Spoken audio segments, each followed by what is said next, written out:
Hello mga guys, kamusta? Welcome back ulit sa channel ko. Bago tayo magsimula sa ating araw, samahan niyo muna kami bumili ng pandesal dito lang sa baba ng building. Hindi lang pandesal ang meron dito, kundi ating mga paborito nating Pinoy ulam, gaya ng kaldereta at iba pa. Ang kagandahan pa dito, sobrang lapit lang sa amin. Hindi na kailangan bumiyahe ng malayo kapag nag-date ng pagkain Pinoy. Sa halagang 6 dirhams, mayroon na tayong bagong lutong pandesal. Mainit-init pa at pagod talaga. Perfect partner sa kape sa umaga. Kaya tara, uwi na tayo at simulan ang araw na may masarap na almusal.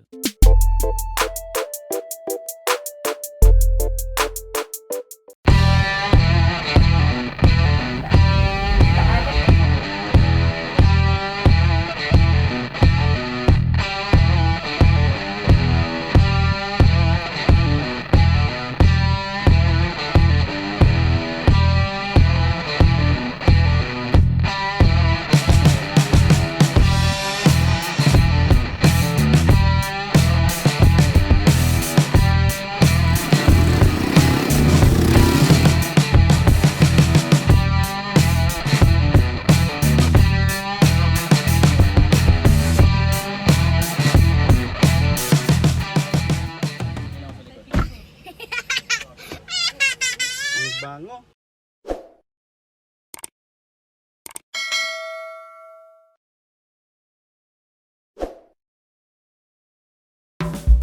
Ngayon naman, tara, samahan niyo kami sa pagpunta sa sikat na museo dito sa Abu Dhabi, ang Dubai. Matapos ang masarap na almusal, oras na para magpatuloy sa ating lakad. Sumakay kami ng taxi papunta sa sunod naming destinasyon. Habang nasa biyahe, tanaw ang malalawak na kalsada at mga botanong gusali ng Abu Dhabi. Kahit simpleng biyahe lang, ang ganda pa rin ng mga tanawin sa daan. Matatayog na mga gusali at ang kakaibang ganda ng syudad na talaga namang kahanga-hanga. Pagdating namin sa lugar, sumakay kami ng golf cart papunta sa main entrance. Habang bumabiyahe, makikita ang napakagandang architecture ng museo.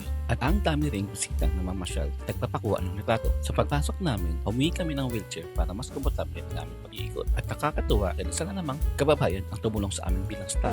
Opo, may restaurant din doon siya, Museum Cafe. Pagkatapos niya yung gallery, sa lalabas kayo ng doon. Thank you, sir. This is first.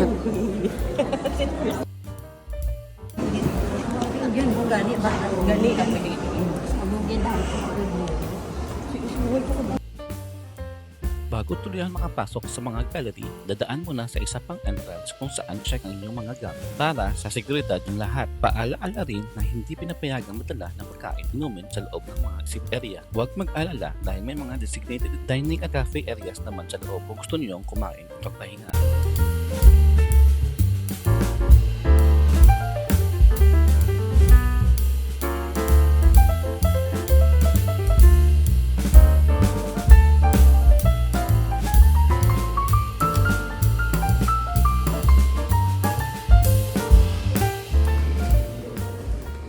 Subscribe!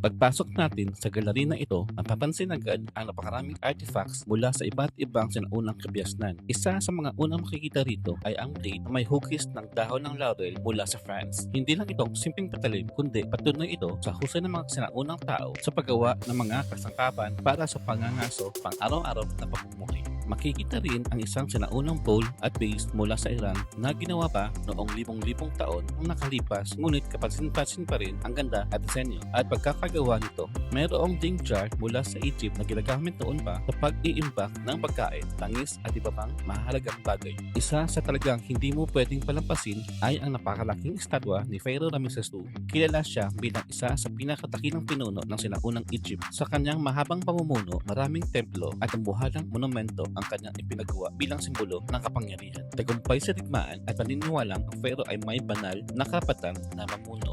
Kaya hanggang ngayon, isa pa rin siya sa pinakasikat na Pharaoh sa kasaysayan. Habang nagpapatuloy tayo sa gallery, mapapansin din ang iba't ibang sinaunang painting, rebulto, palayok, alahas at iba pang artifacts na naglalarawan ng pamumuhay, paniniwala at sining ng iba't ibang sibilisasyon. Bawat piraso rito ay may sariling kwento na nag-uugnay sa ating nakaraan.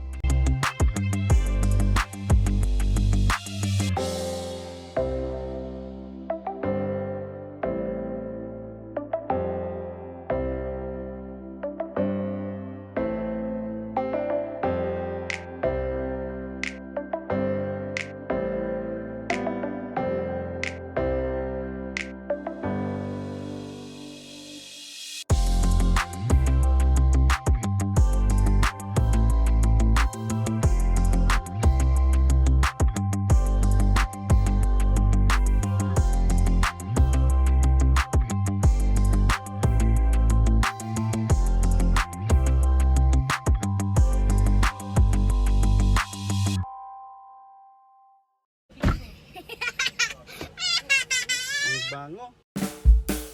Matapos naming libutin ang iba't ibang gallery, hindi namin pinalampas ang isa sa mga ipinagmamalaking obra ng Pilipino, ang painting ni Juan Luna. Isang nakakagandang pakiramdam makita ang likha ng isang Pinoy at ang isa sa pinakasikat na museo sa buong mundo. Bago tuluyang mabas, umanga rin kami sa napakagandang dome o kisame ng Luber, Abu Dhabi.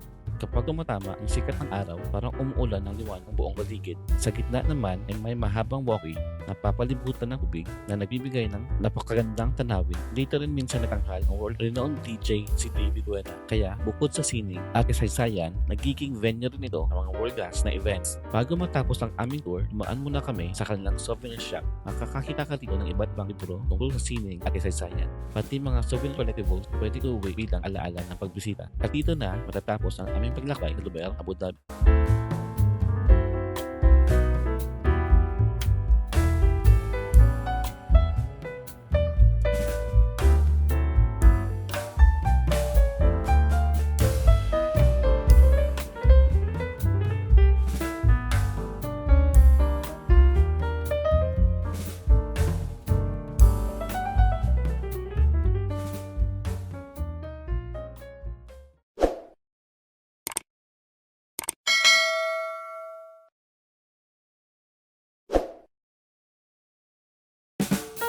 Kinagabihan, nagpunta naman kami sa Colon Restaurant para sa isang sayang dinner kasama ang pamilya.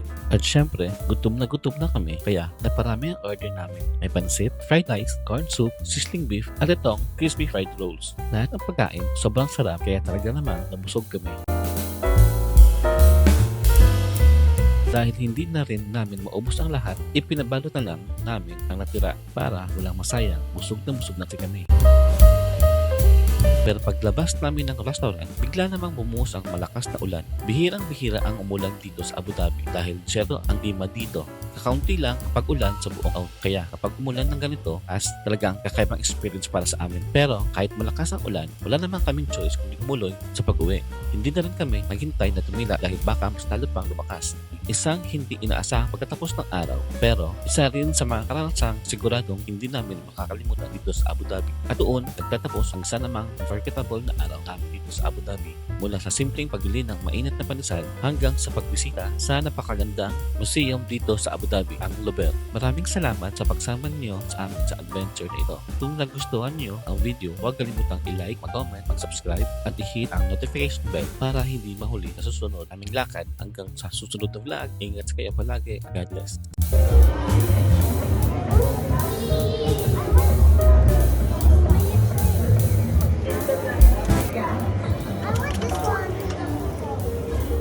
Pego. Pega.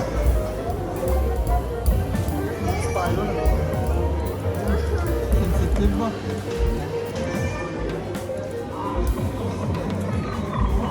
Wow! Ay! Kaya yung burger. Kaya ng weekend ko. Burger stock.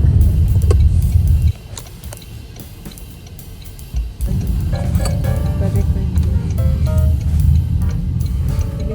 Card ko yan.